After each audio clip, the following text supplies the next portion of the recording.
past is past. Huwag mo nang ungkatin pa. Huwag na huwag mong gagawin sa isang tao ang i-remind ang past niya kung ang lahat ay ginagawa niya para ma-improve ang buhay niya. Lahat ginagawa niya para makalimutan ang lahat. Lahat ginagawa niya para makamove on. Kasi by the time na binalikan niya ang lahat ng nakaraan niya, papalpak ang lahat ng ginagawa niya para pagandahin ang future niya.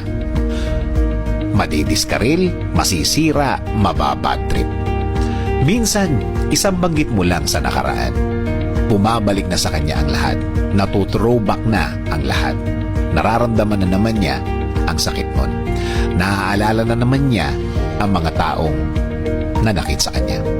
Oo, hindi pa siya nakaka-move on. May mga taong ganun talaga. Matagal makarecover. Ang tagal-tagal nag-hold on sa past. Pero darating naman talaga ang araw na maghi-heal siya. Darating naman talaga ang araw na magiging okay siya. Gagaling siya at magiging mas matatag siya pagkatapos